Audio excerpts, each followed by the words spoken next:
bukan langsung negativisme tadi. Saya ikut intervensi, enggak. Saya pun juga tidak mau diintervensi untuk urusan hak prerogatif.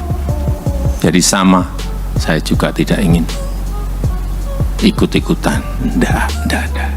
Meskipun kemarin kita makan malam 2,5 jam, enggak, kalau enggak ditanya saya enggak akan. Karena saya sama, saya juga tidak mau hak prerogatif saya diintervensi siapapun. Assalamualaikum warahmatullahi wabarakatuh. Apa kabar teman-teman semua? Semoga baik-baik saja. Pada kesempatan kali ini saya mau berbagi pidato dari Presiden Joko Widodo. Yuk, seperti apa pidatonya? Langsung saja menuju ke videonya. Let's go! Kembali ke 10 tahun yang lalu. Saya ingat dulu saat pengalihan subsidi BBM, subsidinya kita potong, tapi harganya tentu naik. Saat itu saya ingat approval rating saya 72 karena menaikkan BBM jatuh melorot menjadi 43%. Tapi sudah saya hitung, yaitu sebuah resiko yang memang harus saya ambil, memutuskan sesuatu yang memang kita rencanakan, kita ukur, dan berani atau tidak, saya putuskan berani. Jatuh 72, jatuh ke 43. Tapi dari situlah kita memiliki ruang fiskal yang lebih besar. Kira-kira melompat ruang fiskal kita, tambahannya ada 170-an triliun saat itu. Dari situlah kita berangkat membangun yang namanya infrastruktur. Dan selama 10 tahun ini jelas dari anggaran yang ada, sekarang kita telah memiliki jalan desa baru. Ini saya mulai dari yang jalan desa, karena orang selalu berbicara kalau ketemu jalan tol, pada jalan desa yang telah kita bangun selama 10 tahun, itu ada 366 kilometer. 366.000 kilometer.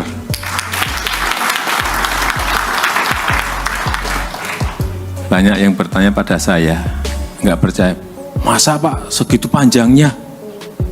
366.000 kilometer.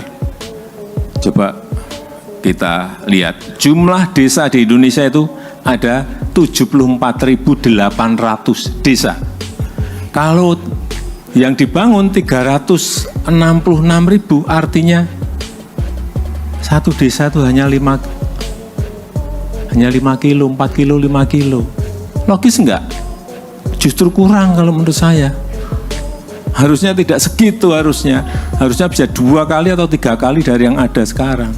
Itu adalah jalan-jalan produksi yang sangat penting bagi petani. Jalan-jalan produksi yang sangat penting bagi para pekebun yang kita miliki. Kemudian embung ada 6.800, pasar desa 14.700. Kenapa harus ada pasar desa? Karena dari produksi itu harus ada tempat untuk memasarkan. Kemudian posyandu ada 46.000 posyandu baru yang dibangun dari yang sebelumnya tidak ada. Nah, sekarang yang jalan yang gede-gede, jalan tol. Jalan tol sampai saat ini kira-kira 2.433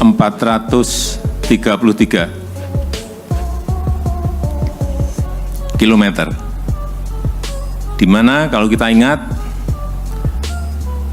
sejak tahun 1978 Jagorawi dibangun sampai 10 tahun yang lalu itu hanya kira-kira 780 km.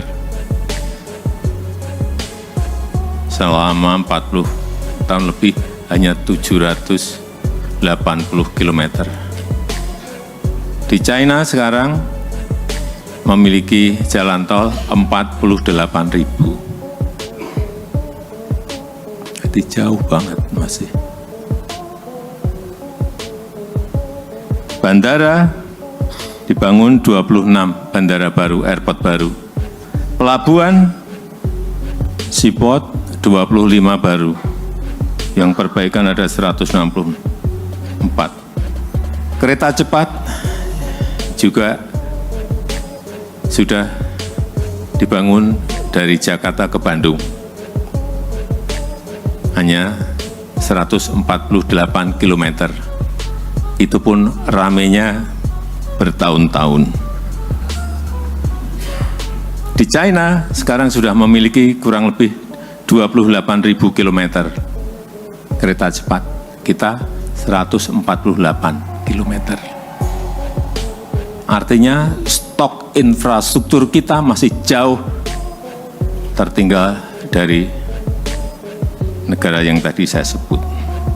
Bendungan telah dibangun 53 bendungan baru dengan jaringan irigasi 1,2 juta hektar. Yang pada akhirnya itu bisa menurunkan biaya logistik dari 24% ke hitungan terakhir kurang lebih 14%, sehingga menambah daya saing kita. Dan juga mengurangi jumlah desa tertinggal dari sebelumnya 47.000 menjadi 10.400. Dan kelihatan itu pembangunan infrastruktur itu telah menaikkan global competitiveness ranking kita dari 42 di 2015 sekarang di ranking 27. Dan juga telah menaikkan global innovation ranking dari 97 melompat ke 54. Ini angka-angka yang memang harus kita sajikan supaya kita, karena Bapak Ibu pinter-pinter semuanya, jadi tahu bahwa dari pembangunan itu ada hasil-hasil yang konkret yang akan memperkuat daya saing kita, competitiveness kita akan naik. Itu yang perlu angkanya saya sampaikan. Dan memang sudah saatnya bangsa kita sekarang ini berkonsolidasi. Bangsa ini harus berkonsolidasi. Negara ini harus berkonsolidasi. Semua harus kompak. Seperti tadi sampaikan Pak Lili, semua harus bersatu.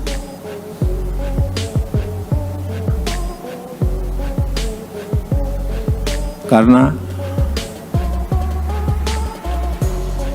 dunia sekarang ini hampir semua negara mengalami, dan dunia juga mengalami, tidak jelas semuanya, tidak pasti semuanya.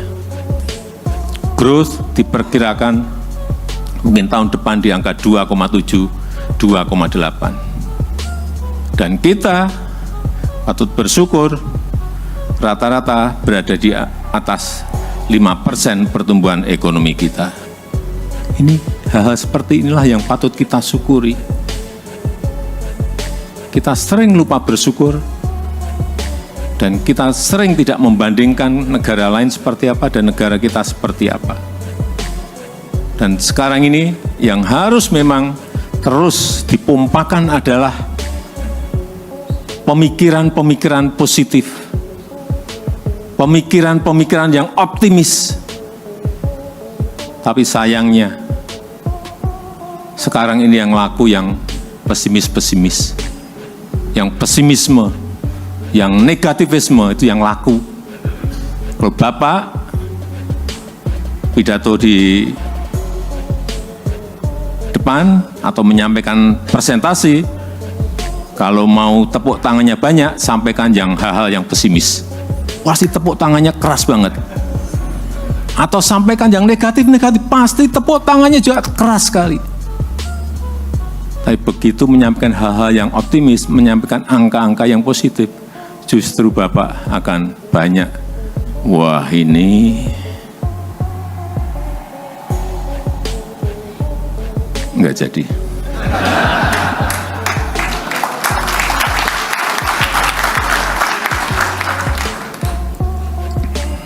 Dan saya meyakini Bapak Jenderal Purnawirawan Prabowo Subianto mampu membawa kita semuanya untuk menuju ke angka-angka yang tadi saya sampaikan. Nanti ditunggu saja hari Senin seminggu lagi. Menteri-menterinya akan dilantik. Kalau mau tahu menterinya siapa-siapa, tanya ke Pak Ahmad Muzani. Jangan tanya ke saya yang berkaitan dengan itu. Karena orang akan langsung negativisme tadi. Saya ikut intervensi, enggak. Saya pun juga tidak mau diintervensi untuk urusan hak prerogatif. Jadi sama, saya juga tidak ingin ikut-ikutan. Tapi kalau ditanya, ya saya jawab. Kalau ditanya, kalau nggak ditanya, saya nggak akan jawab. Menurut Bapak, Pak Andri Rosadi, nah saya jawab. Kalau enggak. Meskipun kemarin kita makan malam 2,5 jam, enggak. Kalau enggak ditanya, saya enggak akan. Karena saya sama, saya juga tidak mau hak prerogatif saya diintervensi siapapun.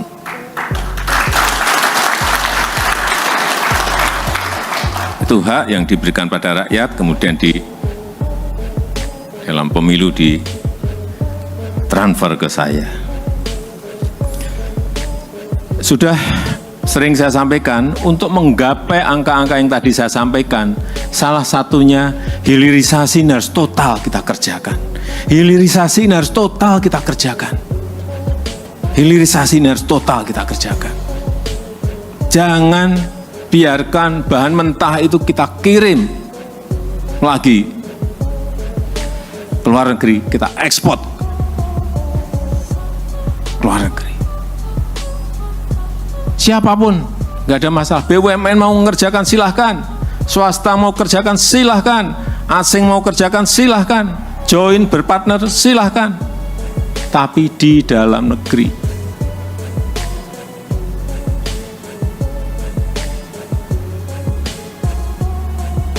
Bukan kita kirim dalam bentuk konsentrat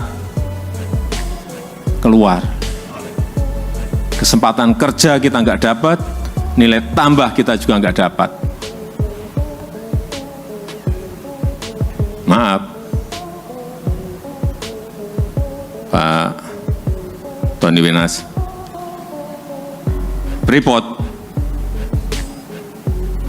itu sekarang sudah memiliki smelter dengan kapasitas 3 juta ton konsentrat tembaga di Gresik.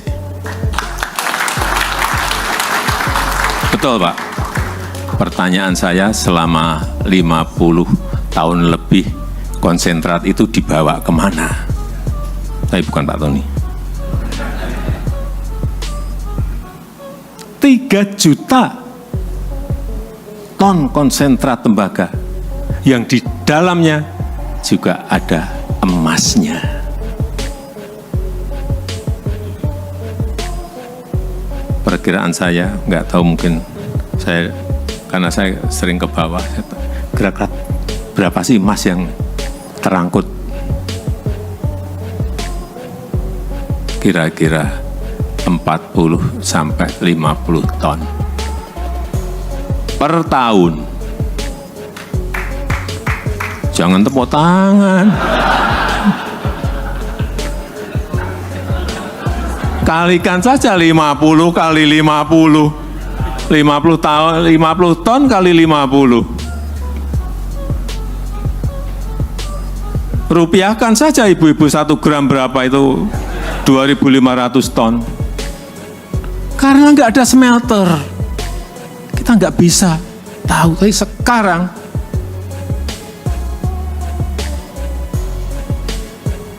Freeport Indonesia sudah memiliki kapasitas untuk itu. Tahu nanti setahun ini akan tahu kita, karena sudah mulai berproduksi full di Januari Pak Tony ya. Januari sampai Desember tahun depan tahu. Kita tunggu di Desember tahun depan berapa ton ya produksinya ya. Perkiraan saya, iseng-iseng tanya ke bawah-bawah ya. 50. Besar sekali, rupiah kan nggak ngerti. Saya pernah ngerupiahkan langsung lemes saya. Tapi nggak apa-apa. Kita juga bersyukur Freeport sudah bisa kita ambil alih 51% dan sebentar lagi akan tambah lagi. Artinya Freeport itu bukan kepemilikannya, bukan perusahaan Amerika lagi, tapi sudah milik Indonesia, milik MinID. Dan ngambilnya dulu juga tidak gampang. Nggak mudah. Dari 9 melompat ke 51 gampang. Yang saya kira timnya kemarin ada 4, ada 3 menteri, 1 wamen. Salah satunya Pak Budi Gunadi Sadikin. Yang saya senang, kita beli saat harganya murah. Ingat saya berapa? 3,9 ya billion US dollar. Sekarang market value-nya kan berapa? 20 berapa Pak Tony? 24. 30 miliar lah. Naik terus 34 coba. Artinya yang kita beli 3 tahun yang lalu sekarang sudah lunas. Tahun ini lunas Pak Tony ya. Lunas.